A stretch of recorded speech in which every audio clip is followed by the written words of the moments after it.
studying and keeping in touch with the book. So that's very nice.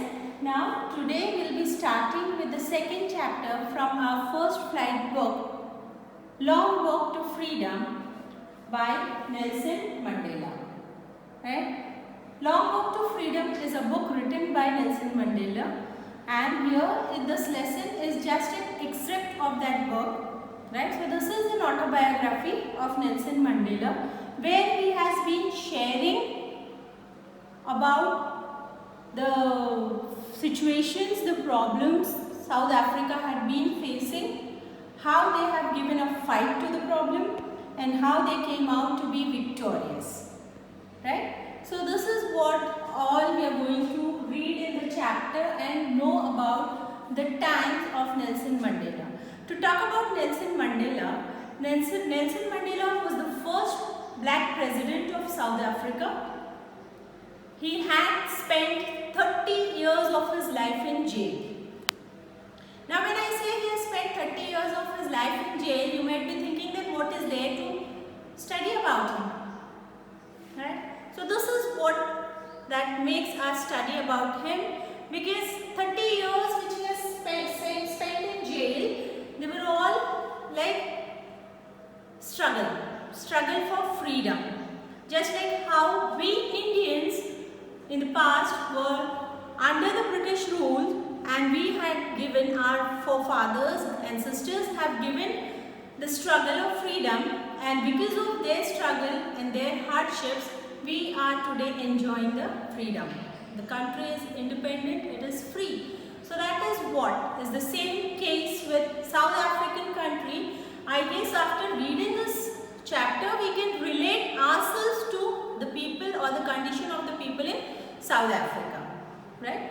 So that is what. So this chapter is an extract from A Long Walk to Freedom written by Nelson Mandela. It is the biographical element. Right? The book is the biography of Nelson Mandela himself. And now, why was the freedom struggle happening? Like again coming back to India, in India we follow caste system. Right? There is a lot of caste system used to be followed in the past. People were distinguished and discriminated on the basis of caste. But this discrimination was also there in South Africa, but not on the basis of caste. Right? It was on something else. Now what was that something else? That something else was the people over there were discriminated, distinguished, right, ill-treated on the basis of the race. Racial discrimination. Now what is racial discrimination? When you talk about racial discrimination, it deals with the color of the skin. Right?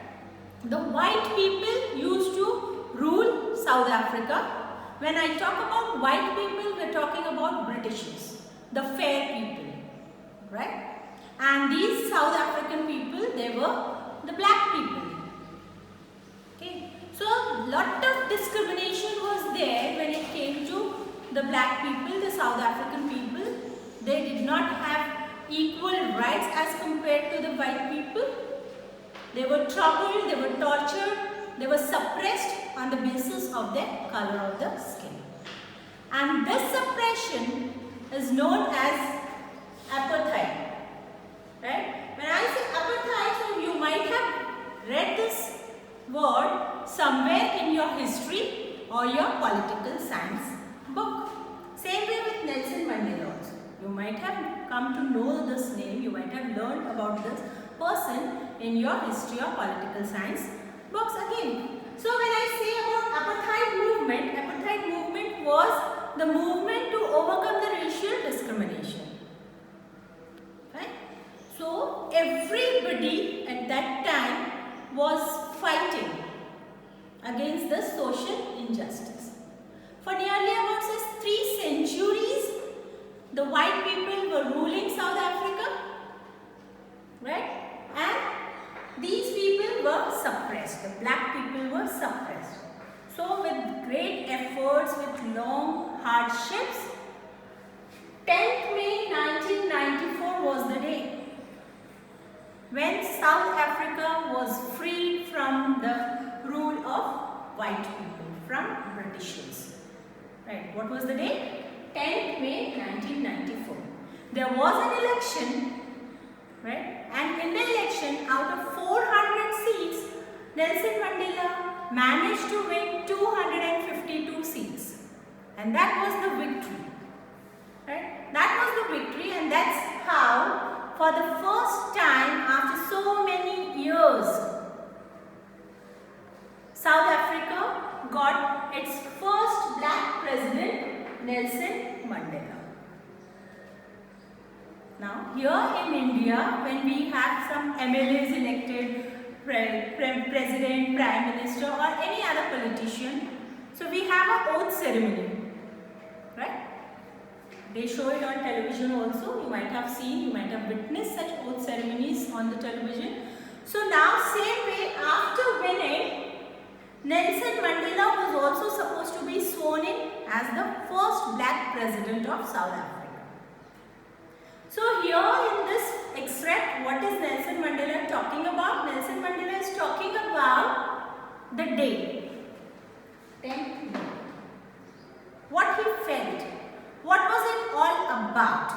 So he says that the day was very bright. It was a cheerful day. And because South Africa was free for the first time, so people from all over the world, on international level, the leaders had come to South Africa to attend the ceremony, the inauguration. Right? The oath-taking ceremony, the inauguration. People from different parts of the country had come to witness it.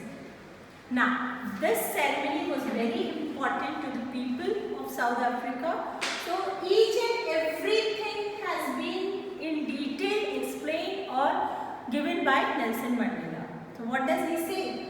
That the ceremony was supposed to take place in an amphitheatre. Okay? Amphitheatre which was in the Union Building of Pretoria. And so, everybody had gathered here in this amphitheatre. And what is an amphitheatre? It is a stage, a hall type of a place, but without roof. You don't have a roof over there. So that is what is an amphitheatre. Now, during the ceremony, he says he was besieged. He was surrounded by many people of dignity. Right? And what other things were there? There were air shows by jets, by aircrafts, by helicopters. And what were they doing? They were spreading the colors of their tribe, of their national flag. Right? When they were spreading the colors of their national flag, so the whole sky was beautiful like rainbow. The different colored people from different countries had come to witness. So that again Nelson Mandela says it was beautiful like rainbow.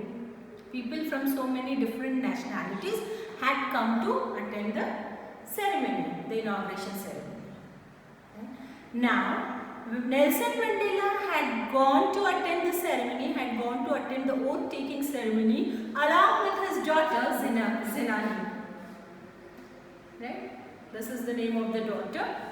And he says that first, the second deputy president had taken the oath, and he is Mr. De Klerk. After him, the deputy president took the oath. He is Thabo Mbeki. And after these two had been sworn, it was the turn of Nelson Mandela himself to take the oath as a president. So when he rose to the stage to take the oath, he gave a speech. Right? So let's see what is the speech that he gave. So he says, today, all of us do, by our presence here, confer glory and hope to newborn liberty. Now he is addressing the people who's gathered there for saying that we all are here gathered to witness the glory, to witness the success, the victory of liberty. That means they are free. They are not liberals, they are free in their own country. Out of the experience of an extraordinary human disaster,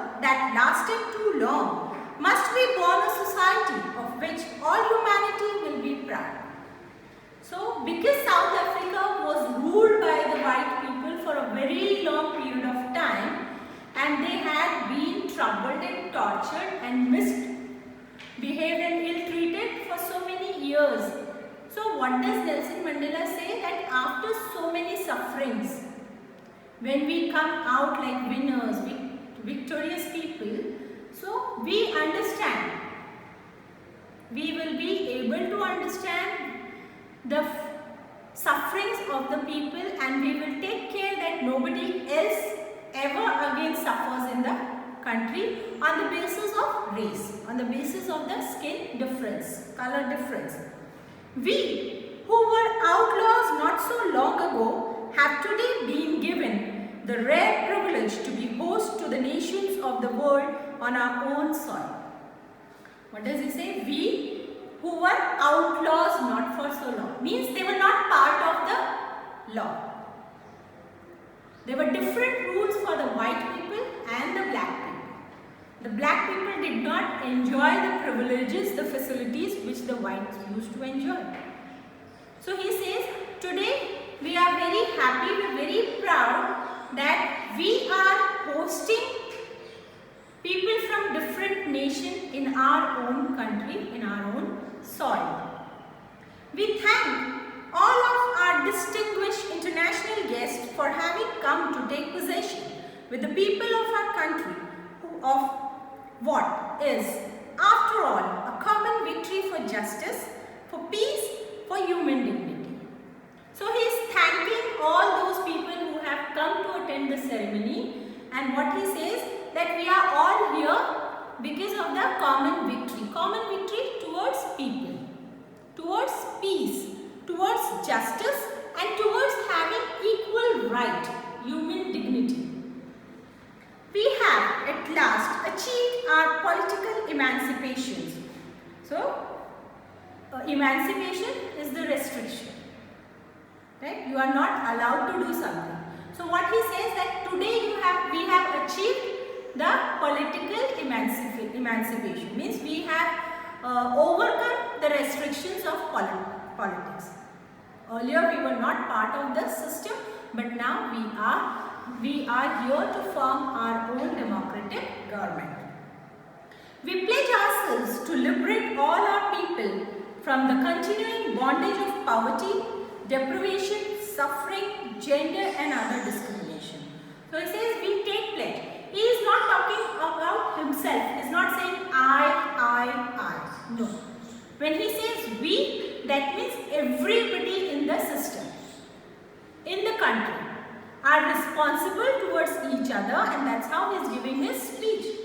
And he says he is not going to do it all alone. With the help of the people, he is going to work. And what are the things that he is going to remove? He is going to remove the poverty from the country.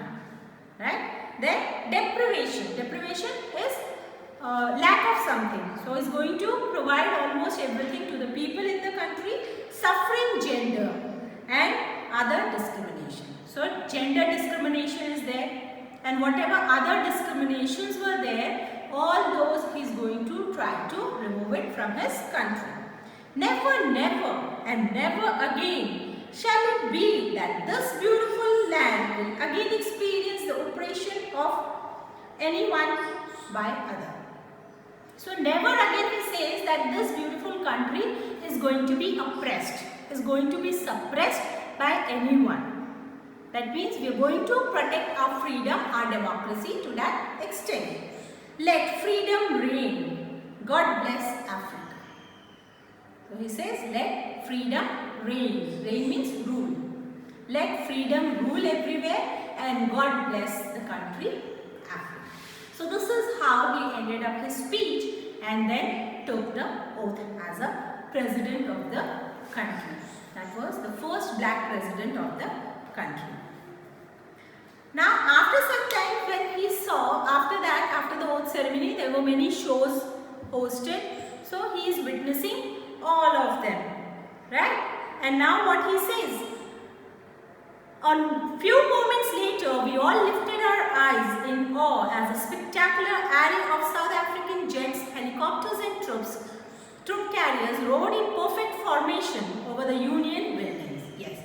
So all these aircrafts, they are moving in the sky and they are showing their talent. their display by displaying different forms in the air, in the sky.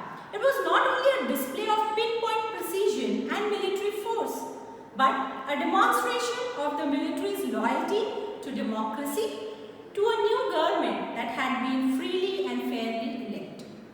Yes, this was not, the display was not just the precision of the thing. No, it was not just the display by the people for the sake of duty, but it was out of heart.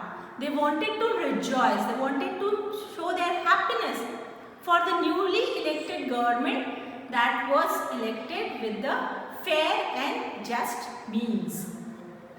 Only moments before the highest generals of the South African Defence Force and Police, their chests bedecked with ribbons and medals from days gone by, saluted me and pledged their loyalty. Yes.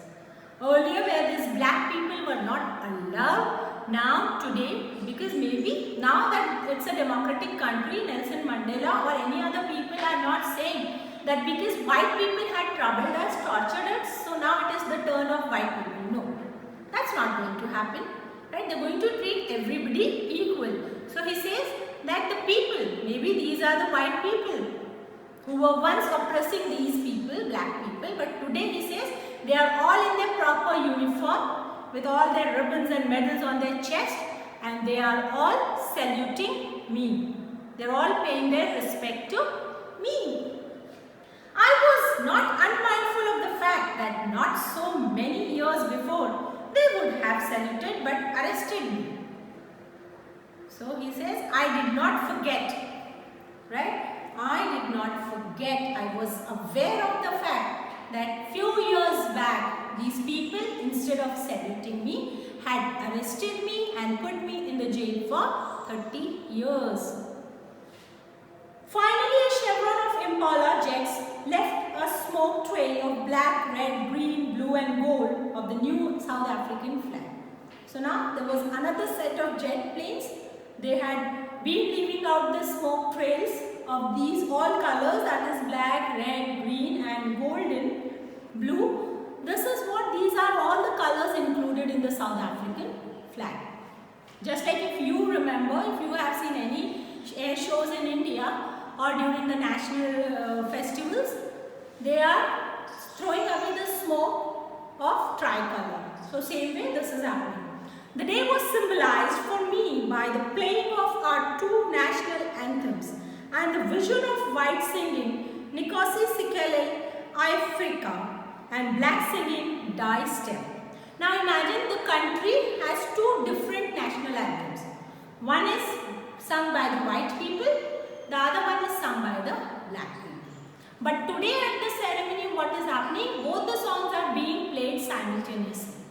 Both the national anthems are being sung together. And Nelson Mandela says that there may be people, yes, of course, the white people will not understand the meaning of the national anthem song of the black people. Same way, the black people won't understand the meaning of this white people national anthem song. So now what is happening? He says that very soon, all the people will understand, will know the meaning of both the national anthem songs and they will learn it by heart. So that means neither are we going to discard the national anthem of the white people, but we are going to include both, and it will be like a compulsion sort of a thing that everybody learns and everybody knows both the national anthem irrespective of the skin color. Got it? So this is what Nelson Mandela is all talking about. On the day of inauguration, I was overwhelmed with the sense of history. In the first decade of the 20th century, a few years after the bitter Anglo-Boer War and before my own birth, the white-skinned peoples of South Africa patched up their differences and erected a system of racial domination against the dark-skinned people of their own land. So he says it was because of the Anglo-Boer War, right? The Britishers, they started discriminating against the color of the people of their own country. And it was long before even Nelson Mandela was born.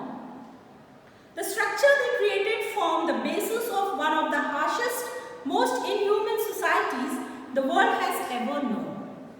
Yes. The structure of rule that was created by the Britishers, by the white people, that was totally inhuman. They did not consider these black people as humans. Right? And to here quote like if you remember, the incident happened with Gandhiji. Gandhiji was in South Africa at that time when he was thrown out of the carriage just because of his skin color. The Britishers, the white people did not allow him also to travel in the first class compartment, though Gandhiji was very much with the ticket. But still he was thrown out of the compartment. So that was the inhuman behavior. Okay? The black people, even after purchasing the tickets or whatever, were not allowed in the compartments, not allowed in the restaurants and some other places where the white people would be visiting. Now, in the last decade of the 20th century and my own 8th decade as a man. So, what age is Nelson Mandela on the day of taking ceremony? He is already 80 years of age. Nelson Mandela became the president of the country at the age of 80. That system had been overturned forever and replaced by one that recognized the rights and freedom of all peoples regardless of the color of their skin. So now he says that this is the end. After this, no people will be discriminated, no people will be ill-treated on the basis of their skin color. Right? So this is what it is. As the chapter is big, we will be dealing it with it in the parts. Right? So I want you all to read the chapter till that time when we meet in the next video. That will be the part 2 of the video. Till then, keep reading, stay home, stay safe.